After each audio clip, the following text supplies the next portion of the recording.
Coming up, it's Philosophy Talk. We hold these truths to be self-evident. The philosophy of John Locke. Locke was the favorite philosopher of our founding fathers. He influenced the Declaration of Independence and the Constitution. We, the people of the United States, in order to form a more perfect union, do ordain and establish this Constitution for the United States of America. Locke argued against the divine right of kings. He believed in government by consent of the governed. To secure these rights, governments are instituted among men, deriving their just powers from the consent of the governed. Our guest is Bill Uzgalis, author of A Reader's Guide to Locke's Essay Concerning Human Understanding. He will actually channel John Locke so we can talk to him directly. I made the mistake of failing to introduce myself. My name is John Locke. The Philosophy of John Locke. Coming up on Philosophy Talk.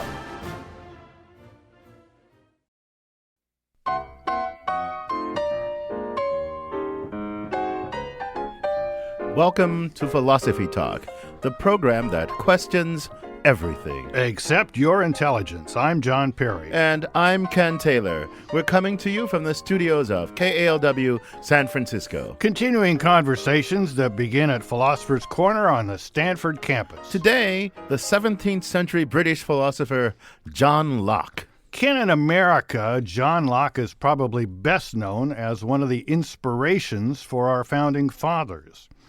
His book, Two Treatises of Government, argues against the divine right of kings and in favor of government by consent of the governed. His views were admired greatly by Thomas Jefferson and also by others of our founding fathers. Not only was he an influential philosopher, he was a very politically active philosopher as well, John. He lived in the last half of the 17th century, which in England were very exciting times. Right. Charles I was beheaded. The monarchy was overthrown. Oliver Cromwell governed for a while. That was followed by two more Stuarts, Charles II and James II, as the monarchy came back. And then William came from the Netherlands, married James's second cousin Mary, and William and Mary took over as constitutional monarchs without any divine right to rule. That was called the Glorious Revolution. Now, according to the legend I was taught, maybe it's an urban legend, but Locke really wrote his two treatises in part to justify these revolutions in England. But you know, John, even independent of his political philosophy, we got to say that John Locke would still be counted as one of the great philosophers in Western history. I mean, his book, Essay Concerning Human Understanding, is one of the most important books in the history of philosophy. He more or less invented the philosophical subject of personal identity, more or less invented the topic of philosophy of language. You are my favorite topic. And you know, Ken, we have a rare treat today. We're not only going to talk about John Locke, we're going to talk with John Locke himself. That's right. Even though the real John Locke died a couple of 100 years ago, we'll be conducting an interesting experiment today. Our guest is the very prominent Locke scholar Bill Uzgalis, and he will be channeling John Locke. It's a technique they've developed at his Oregon State Philosophy Department with the help of computer science and astrophysics and some other departments. Yeah. So, you know, since we're going to have Locke himself here, I think I'm going to ask him about his views on slavery. It's kind of amazing to me that the founding fathers like Jefferson could write so clearly, inspired by Locke, so clearly about the rights of all humans, natural rights of all humans, and human inequality, and then turn around and own slaves. But, you know, Locke himself had some rather weird things to say about slavery, so I want to know if he approved of it or disapproved of it. Well, I want to ask a similar question about women. There are some glimmers of rights for women in Locke, but what did he really think? And I'm also interested in finding out the extent of his involvement in the overthrow of Charles I and what his role was in replacing James II with William and Mary. I've read somewhere that he actually justified the assassination of kings. Was he an assassin? I don't know. I mean, we're going to find out. I guess what I really want to know is, was he that rarest of all birds, a politically effective philosopher? These are important questions, John. So we'll have to use our limited time with John Locke wisely before he goes back into the grave. But before we talk to either of our guests, Mr. Uzgalis or Mr. Locke, our roving philosophical reporter, Caitlin Esch, also went in search of the real John Locke. She files this report. There are hundreds of John Lockes in the phone book. My name is John Locke. I live in Saratoga, California. John Robert Locke, My name is John Locke. who I'm named after. I don't know. I would guess an uncle. Nobody ever told me. I am the great-great-great-great-grandson of the philosopher John Locke.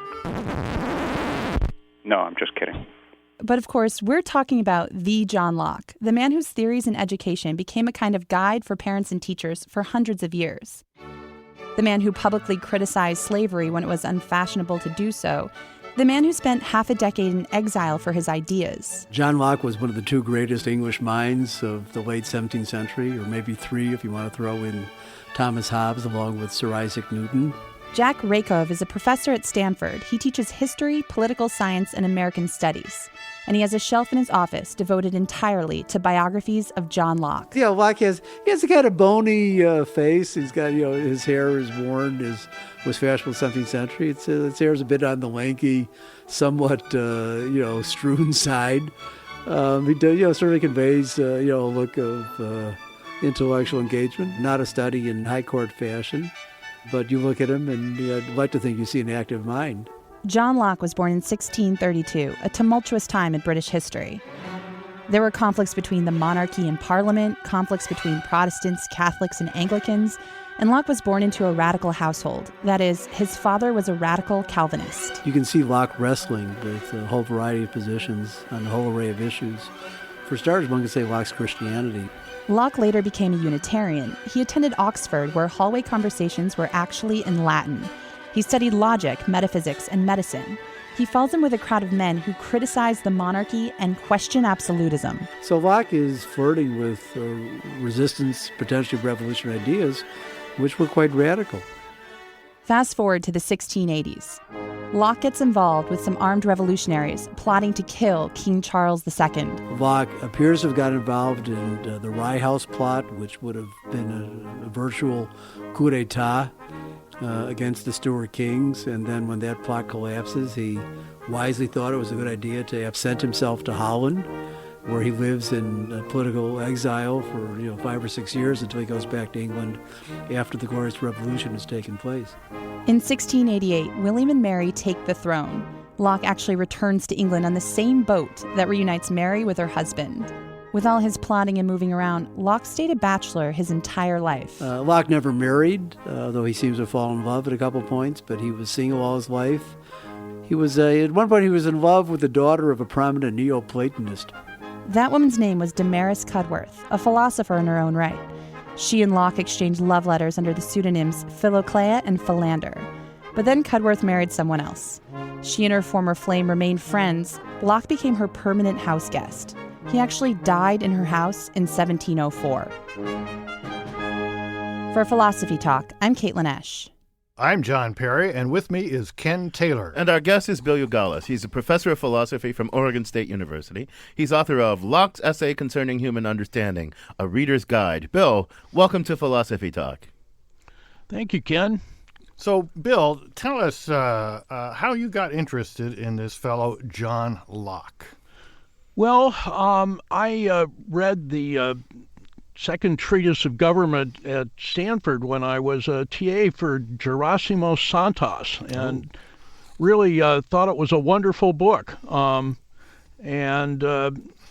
after that, I got interested in problems of personal identity, and that led me to write my dissertation about Locke. I remember that. Yeah, you were my dissertation advisor. So now recently you've published a book on John Locke, a guide to his essay concerning human understanding. Is anybody really interested in what this guy wrote 300 years ago about a subject we have learned so much about since then? Well, I think the answer to that continues to be yes, and the reason is that Locke represents a particularly interesting form of scientific empiricism that the later British empiricists to some degree abandoned, and it shows the difficulties with empiricism. And there are a whole host of interesting issues in the essay, apart from that general theme of empiricism. And I think one of them that will connect with our discussion of Locke's political philosophy is that he is essentially an anti-authoritarian. He really wants people to engage in inquiry and use their minds in order to find the truth.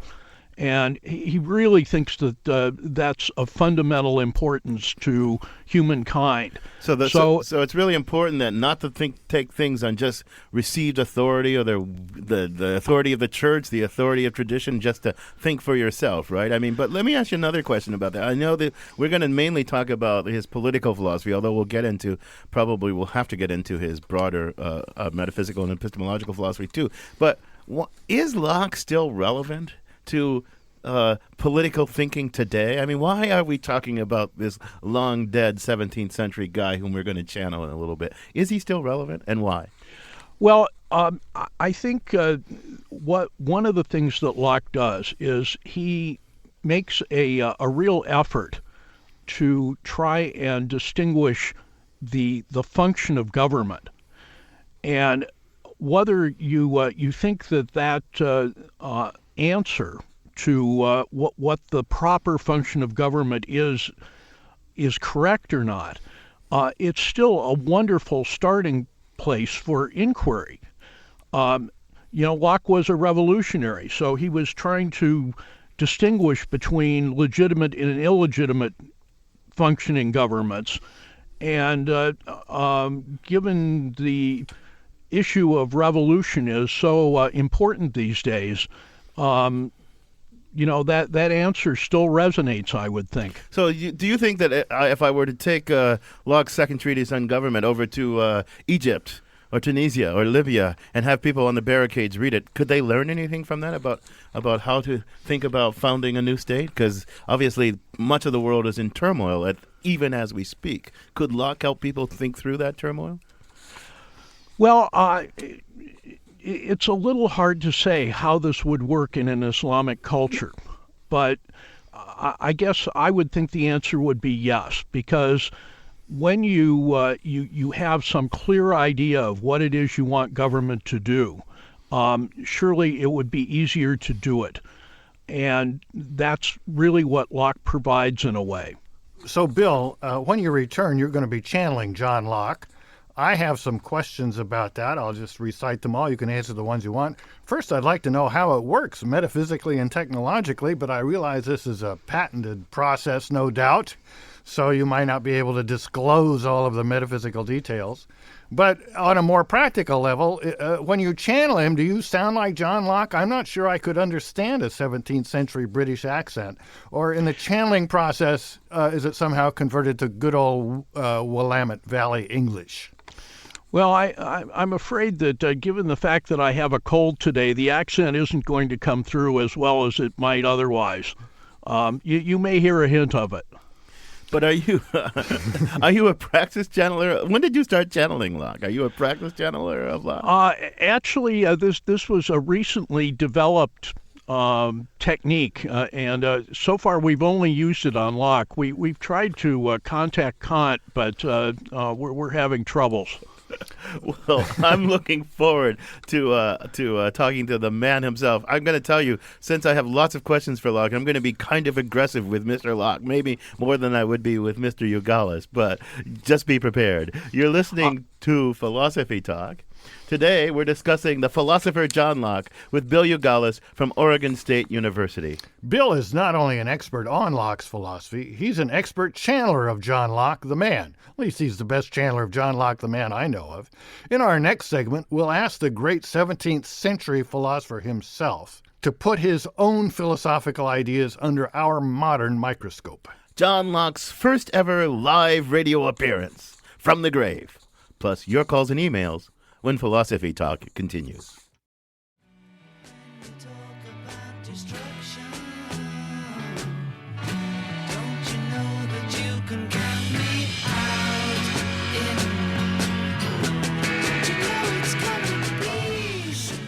When America's founding fathers decided they wanted a revolution, they were not inspired by the songs of John Lennon.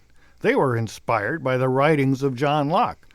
I'm not John Lennon or John Locke. I'm John Perry. And I'm Ken Taylor. I'm not a John at all. This is Philosophy Talk. Today we have a rare chance to talk directly to a great dead philosopher. Has representative democracy turned out as well as Locke hoped? We can ask the man himself in a moment. Our guest, Bill Uzgalis from Oregon State University, has spent the past few minutes connecting to the spirit of John Locke. And I think he's ready to begin channeling him now. So we're thrilled to welcome the great British philosopher himself to the program. John Locke, welcome to Philosophy Talk. Hello, Ken. Hello, John. Splendid to hear from you. Mr. Locke, or may I call you John Locke, sir, or Sir Locke? What should I call you? John Locke is fine. Okay, so John Locke, if I may, you'll be happy to know, I think you'll be thrilled to know, that your second treatise on government, your defense of government by consent of the governed, is still required reading in colleges and universities around the world. It's probably been through its 200th printing or something. But now, your first treatise, well, it was widely read in its day. It's not so widely read now. Your first treatise, in that treatise, you criticize the divine right of kings. I wonder something. Did people ever really believe in the divine right of kings? I mean, was that something people seriously believed? And if they did, what led you to disbelieve it, to challenge it? Well, Ken, when I wrote the two treatises, they were companion pieces, and both of them were aimed at the writings of Sir Robert Filmer. And Sir Robert was indeed defending the divine right of kings. And in effect, what he argued was that people are naturally slaves of their rulers. And when I wrote, Sir Robert had already died, but his book was being reprinted and shouted from the pulpit. So did the Stuart monarchy actually believe they had a divine right and that divine right made people slaves? The answer is indeed yes. Did ordinary people believe that they were naturally subject to their kings, that they were naturally subject to the monarchy, and that their rights were only what the monarch said they had? No, indeed. And Englishmen have always loved their freedom. And this was precisely the point at which the country party's rhetoric played on the difference between the people and the kings. We told them that the kings were going to make them slaves, and they voted for us in droves. So we want to get into your ideas pretty deeply, but I just can't help asking. I mean, the statute of limitations is presumably taken care of any problems you might have. Were you really involved in the Rye House plot? Did you really favor killing kings? Well, there are some things about which your historians are still puzzling, and I'm afraid I can't reveal the answers to those things. You want to leave the historians to be able to do their work, eh? Yes, but I will say this, that, I think if you read the second treatise of government, it will leave little doubt in your mind as to the answer to that question.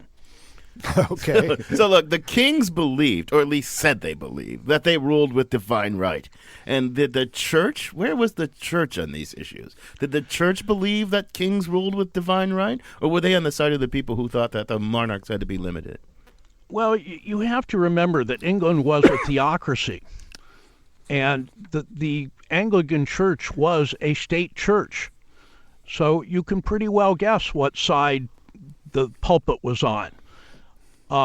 As I guess one might say, there was a struggle for the heart of the Anglican Church, and the royalty were strongly pro-Catholic. Charles II made a secret treaty at Dover in which he, for a large sum of money, told Louis XIV that he would try to make England Catholic. Mr. Locke, I'm going to be cynical here. Okay, so here's a cynical thought for you. So here one set of elites, the royalty, the nobility, and the ecclesiastical authority, are on the side of the divine right of kings.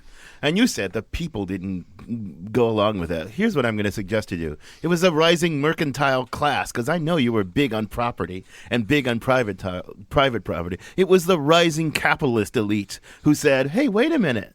Right? If we don't overthrow these kings, we can't have our way. So the ordinary people, the hoi polloi, they probably were just betwixt and between. But it was rich guys like you and your capitalist wannabes that thought the kings didn't have the divine right. So it was a competition between competing elites. What do you think about that, Mr. Locke? Well, Ken, it's certainly true that the mercantile class were suffering from taxes imposed by the king in order to escape from parliamentary control of his finances. Indeed, this is why he made that awful treaty with Louis XIV. But given who could vote, the answer to your question is they came out in droves and voted for the Country Party, so that the lower house of Parliament was filled with our supporters, and again we managed to pass an exclusion bill to keep James, the Duke of York, from becoming king. That bill was killed every time in the upper house. So if we can get away for a minute from not-so-current events and talk about ideas. Now, in your second treatise, your basic picture is that there was this state of nature, right, before we had governments. And then the people in the state of nature, kind of to take care of the bullies, kind of had a convention and decided to institute a government. That's the way it goes. Now, did you really believe that happened, or is this was this idea of a social contract? I guess that's Rousseau's phrase, but was this idea of a social contract and a government that serves with the consent of the government, was this really a historical hypothesis or just sort of a metaphor? Well, you need to recall that the purpose of the second treatise was to provide a new founding of government in which might does not make right. And the trouble with the state of nature, whether it existed or not, and certainly in the relation between states that exists, even today, the purpose of all of this was to provide a foundation for government which would protect the rights of people to life, liberty, health, and property. Now, do I believe that such a state existed? Well, in many ways, many states came about through conquest, historically. But is that how they should have come about, or how it would have made them legitimate? I don't think so. So, Mr. Locke, let me help you to distinguish. Let me ask you to distinguish two things. But before I do that, I'm going to remind our listeners, you're listening to Philosophy Talk. We're talking with Bill Uzgalis, who's channeling John Locke about John Locke's political philosophy. So, look, I want you to distinguish two things. So, your book asks, well, men in the state of nature, there's no government between them. And I think, where did human beings ever exist such that there was no government between them? How could that be? Maybe way back in the caveman days. But every human being today is born in a political society with a government already intact, and his consent is never really asked what he's going to do, right? But then I think, well, maybe you don't mean that as a historical hypothesis. Maybe you mean us to perform a thought experiment. Imagine human beings in the state of nature without any government between them. What kind of government would they found, and why? Should we think of it as a legitimizing thing or a historical descriptive thing? Well, Ken, if you read the chapter of property carefully, what I do is I take you through an evolution of the state of nature, from hunting gathering to agricultural to the advent of money. And what these represented, if you want to take this as a thought experiment, is the different stages of the development of humankind towards the advent of government. And part of the way in which my state of nature differs from Hobbes is that Hobbes starts out the state of nature with a large population and few resources, and consequently everyone is immediately at war with one another to try and get what they can. In my state of nature, you start out with many resources and few people, and slowly develop towards that state where there are more people and fewer resources. And it's at that point that the social contract... I see. Now, Mr. Hobbes one of your great intellectual competitors, I guess. I don't know how you describe the relationship between you and Mr. Hobbes. Mr. Hobbes thought that he described the state of life and the state of nature as nasty, brutish, and short. Because it was a war of all against all, where everybody had a right to everything. I always thought that was nasty, British, and short. Yeah, right. Did I have that wrong? Yeah, it's nasty, British, and short. You think life in the state of nature, it sounds like you think it's pretty cool, and rights are more limited than he thinks, because he thinks nobody really has rights because everybody has a right to anything. You think the state of nature is more harmonious and peaceful? Well, on my view, the state of nature has a law of nature to it. And the law of nature is, in effect, the golden rule read through a theory of natural rights. That is, as I don't want my rights to life, liberty, health, and property to be violated, so I will not violate the rights to life, liberty, and property of others. So I like the second treatise. I've taught it a lot. I admire you greatly. But how about women? Where do they come in? I mean, the whole thing is sort of paternalistic and male-oriented, isn't it? Have you followed development since you died? You know that women have really kind of come alive in the last half of the 20th and the first part of the 21st century and are, taking over a lot of power and demanding equal rights. What do you think of all that? I think it is splendid. You do have to remember that my friend Damaris Cudworth was one of what are now looked back on as one of the great 17th century feminists. I was writing against Sir Robert Filmer, who wrote a book called Patriarcha. And I did, I must say, have a good number of intellectual women friends. Now, the society in which I was living was quite patriarchal, it's true. And in writing a revolutionary treatise, one has to limit the battles one is fighting. Had I wanted to put off all the people that we were trying to influence with the second treatise, I might have gone further. So, Mr. Locke, you're telling us that you were at heart a compromiser and not just a radical revolutionary. But you know what? I'm going to let some callers have at you, Mr. Locke. Joel in San Bruno's on the line. Welcome to Philosophy Talk, Joel. Hey, thanks for having me. Mr. Locke, I was curious. We've talked a lot about who you have influenced, but I want to know who your influences were. Like, who were you getting your ideas from?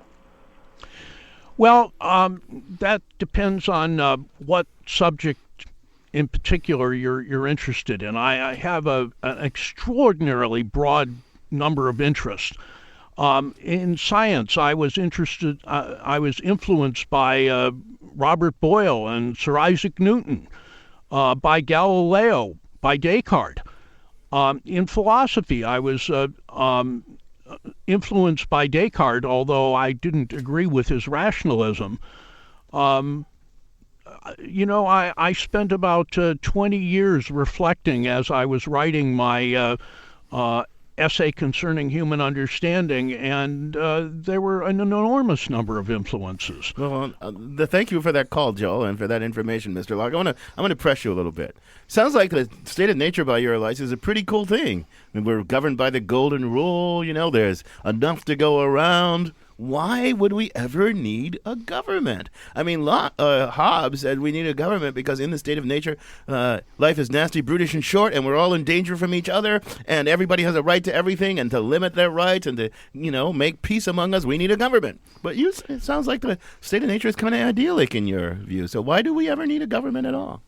An excellent question, Ken. And here's the answer. What happens when someone violates the law of nature? Well, the answer is there's no police, there's no government to help you, there's no judiciary to carry out a trial, so you have to do it all yourself. And as the state of nature evolves in the way I described earlier, those problems become more and more pressing. It becomes a bit more like Mr. Hobbes' state of nature. And so one needs government. The difference between Mr. Hobbes and I is that I have a reason for the way in which government ought to operate, which is that it now takes over the job of ensuring that people's rights to life, liberty, health, and property are not violated. That is the legitimate function of government. So there are certain natural rights, right, that can't be fully safeguarded in the state of nature, and the sole purpose of government is to safeguard these natural rights. And you can't. The government has no powers, should have no legitimate powers, except those that are necessary to safeguard these natural rights. Do I have you right? Not quite. Government has the function of safeguarding those rights, but it also has the power to make all laws with penalties, including death and everything less than that. And it has the power to preserve the people from foreign invasion and all of the necessary means to engage in that activity. And it has to do all of this for the public good. So we've got an email here on this topic. Do Mr. Locke's views give us a way to decide between competing beliefs as to which are natural laws and natural rights and which are not? That's from somebody named Clefstick. Oh, it's from John in Berkeley. So I'm going to key that question up for you, Mr. Locke, and you can take it after our break. You're listening to Philosophy Talk. We're discussing the philosophy of John Locke with the great man himself, as channeled through Bill Uzgalis from Oregon State University. Coming up, did Locke approve of slavery? Did he see a role for women in politics? Well, we've already discussed that some. Would he approve of fighting a war over something as trivial as a tax on tea? Speaking of tea, John Locke's name is often invoked by the Tea Party.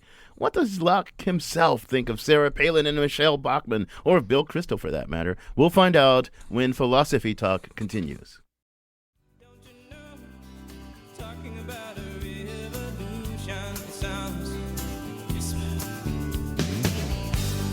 Talking about a revolution. We're talking about a revolution. The revolution and revolutions fueled by the writings of John Locke. I'm John Perry. This is Philosophy Talk, the program that questions everything. Except your intelligence. I'm Ken Taylor. Our guest is the great 17th century political philosopher John Locke, as channeled by Bill Uzgalis from Oregon State University. Mr. Locke, we've got some emails. I'm going to read all three of them to you or briefly summarize them, and then you can pick and choose what you want to answer. The first is the one I mentioned last time. What's your criterion for what's a natural right and natural law? The second is a bit more provocative from Greg Slater. It says, Mr. Locke, I hope you've had a good look at modern governments during your resurrection or whatever it is that allows you to talk on the telephone. I'm wondering what you think of our variation on your idea. Here in the United States, we have government by consent of the corporate citizens and the fully and hopelessly propagandized human citizens. I assume you are sickened by what you see today. And the third email, you may not be an expert on, but I'll throw it out anyway. It asked to what extent Voltaire, as well as yourself, had an influence on Thomas Jefferson. So there's a bunch of stuff for you to chew on, Mr. Locke. What's your reaction? Well, I would say that your government is indeed in trouble. When I wrote the second treatise, it wasn't just about politics, it was about economics as well. And certainly the economic system that we were looking at the time, I was very ambivalent about.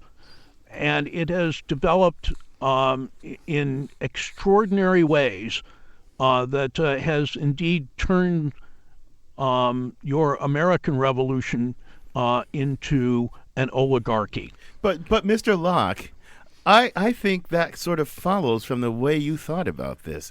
Help me think. Tell me why I'm wrong. Because you believe that private property is a pre-political right. That in the state of nature, people can take things out from the common and claim it as their own. And then once money is invented, you can store up excess value, right, on all this stuff. And government is supposed to protect private property, supposed to protect moneyed interests. Doesn't it just follow, if we implement your kind of principles, that we'll get to an oligarchy? Ken, another really excellent question. And here's the answer to it. If you read the second treatise as treating property as fundamental, absolutely fundamental, you would get the result that you just described brilliantly. However, if you look at Chapter 2, Section 6 of the second treatise, you will find that I regard rights as a means to an end, and the end is human flourishing. And insofar as those rights become exaggerated and used in such a way that they prevent human flourishing on a large scale, they thereby contradict the law of nature and should be limited.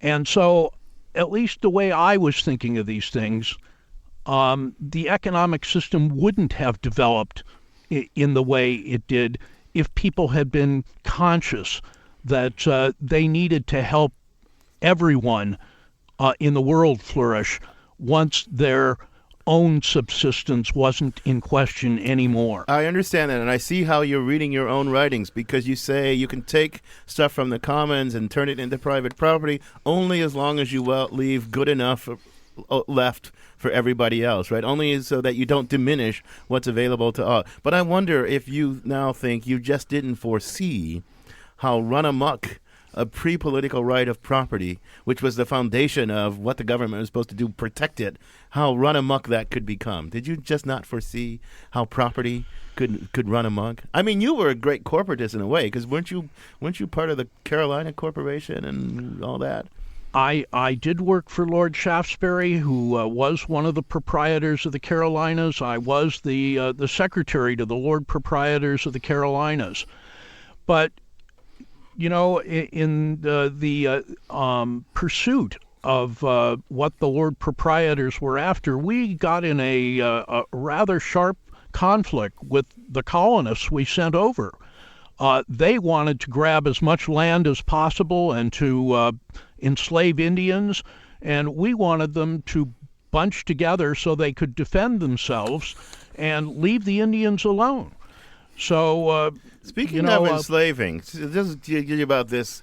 So, you talk about the natural equality in the state of nature of all human beings, and that every person is owned by God and not even owned by himself, and no person can own another person in the state of nature, and government can't own people, right? Because that's what despots try to do, is turn their citizens into property by turning them into slaves. Yet, our founding fathers, who base a lot of what they thought about governance on your writings, many of them were slaveholders, and you have this strange defense of a kind of slavery. What's up with that, dude? What's up with the equality angle in the state of nature, but a defense of slavery? Well, Ken, one of the things that I was trying to do in the second treatise was to distinguish between absolute or despotical power and genuine political power. And so I gave a very minimalist account of absolute power, which is the power of a lord legitimately over his slave. And in that account, basically what I say is that the only people who can be legitimately enslaved are people who try and violate the rights of innocent people, get overthrown in a just war, and instead of being killed by their just conqueror, can be enslaved. That's it. So in modern day America, the only people we could enslave would be all of these corporate fat cats who've screwed us. I mean, maybe Bernie Madoff could be a slave, but nobody else. I don't think it goes out. Somebody who tries to take over your land, and in legitimate self-defense, you could either kill them. Slavery is less of a burden on them than death, is what you're saying. So you're legitimately holding a knife to somebody's throat who's done you a wrong by the natural law, and then you say, well, I won't kill you if you'll be my slave, and that's okay. That's precisely it. And I take it you didn't think even then that American slavery fit that definition. Quite so. Let me ask you one last question. A lot of people want to claim your mantle these days. We have this Tea Party. I don't know what you thought about the Boston Tea Party way back when, but we have this Tea Party movement which wants limited government, back to the founding fathers. Do you think they've got it? They've got their conception of limited government matches yours, so they are rightly claiming your mantle? Well, I think there are two things I would say about the Tea Party. Their enthusiasm for democracy is admirable. What the Tea Party lacks is precisely what I was trying to persuade people through virtually all of my writings, and that is one has to learn to think carefully for oneself and to engage in inquiry to find out the truth about these things. Only the individual can decide that their government is violating their rights. But good heavens, if you get it wrong, the costs are considerable. And so inquiry is enormously important. And that is what the Tea Party lacks. They just simply make it up. Well, on that note, Mr. Locke, I'm going to thank you for joining on that inspirational note, because I know inquiry means philosophical inquiry of the rational mind. And so we applaud you for endorsing Philosophy Talk. And thank you so much for joining us. You are so welcome. Our guest has been the British philosopher John Locke, as channeled by the American philosopher Bill Uzgalis. Bill is a professor of philosophy at Oregon State University. He's author of Locke's Essay Concerning Human Understanding, A Reader's Guide. And I want to let people know that we'll be performing 3 live shows in Oregon from Wednesday, April 13th through Friday, April 15th. For details, go check out our website at philosophytalk.org. So, John, what are your closing thoughts today? Well, I was really happy to talk to John Locke, and I hope the Oregon State Department can develop its channeling technique so we can channel some other philosophers. I like Locke, but you raised an interesting question early on about how the people in Libya or Egypt should look on this, and I think the problem with our traditional defenses of democracy and rights of the people is that they all have this state of nature social contract thing, even John Rawls. But the real question arises not when you're trying to leave the state of nature, but when you're trying to leave the state of tyranny. Right. And somebody should have written a handbook on that situation. Well, in one way, though, that's what Locke intended to do, because he said, look, we don't start out with these guys having legitimate authority over us. Assume we start out with no legitimate authority. Then what would be a legitimate authority? But you know what? We can't dig into that right now. But this conversation continues on our blog, theblog.philosophytalk.org, where our motto is Cogito ergo blogo, I think, therefore I blog. Also visit our Facebook page. And you can sign up to get the free weekly podcast of Philosophy Talk at our website, philosophytalk.org. Now we'll try to help a listener through a real-life problem using the tools of philosophy. We call it a conundrum. And we've got a caller on the line now, Connie from Sunnyvale. Welcome to Philosophy Talk, Connie. Hi, thanks for having me. So what do you do down there in Sunnyvale? I work in media relations. Sounds like fascinating work. So why don't you tell us about your conundrum? Okay, so my conundrum sort of relates to the current real estate crisis that our country is in. And a few weeks ago, I was chatting with a real estate agent who's selling a place next door to mine. And it turns out my neighbor bought his condominium for $450,000 about 3 years ago before the crash. And now he has decided to sell it on a short sale at about $240,000. His real estate agent explained to me that he, quote, wanted to get out from under the debt that he incurred. He would take a hit on his credit score for just about a year, and then he was hoping to re-enter the real estate market at the new lower prices. And it sounded to me as though he really wasn't undergoing that much financial hardship, and he just was throwing in the towel and taking a hit on his credit for a year. And I thought that was unethical. I think wait a if minute. you have credit card debt, you get bad credit for 7 years if you file for bankruptcy, and most credit card debt doesn't amount to $200,000. I mean, it used to be that if you couldn't fulfill your financial obligations, you were thrown in debtor's prison. Then bankruptcy came into vogue. It was much more humane. This was a social policy that was, thought to be the best thing for encouraging good things in society.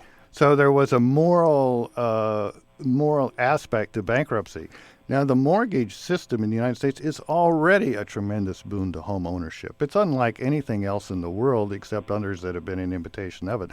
The idea that the thing is set up so that you can borrow hundreds of thousands of dollars, putting down only 10 or 20%, that's unprecedented in the history of the world and still pretty unprecedented around the world, except for, some advanced countries like Canada that probably do it better.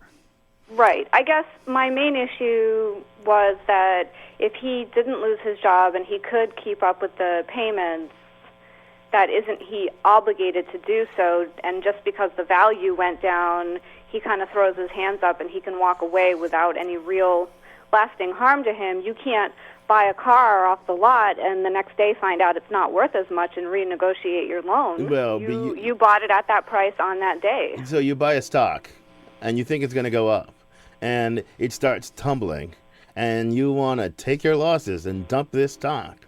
You think that's morally wrong?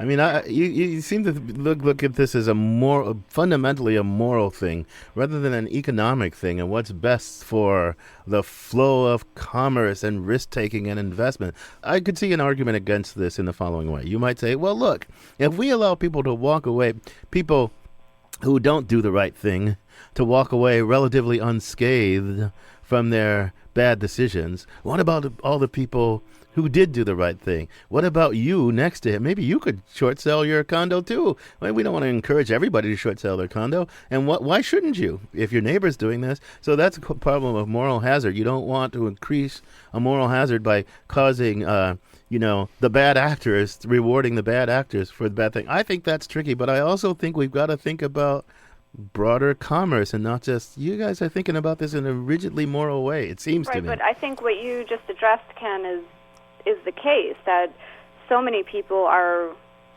handing their keys over and walking away because they don't have, in their mind, that much to lose. Well, I would say, you need to think clearly about this. What you're saying is that what he did is not fulfilling some moral obligations.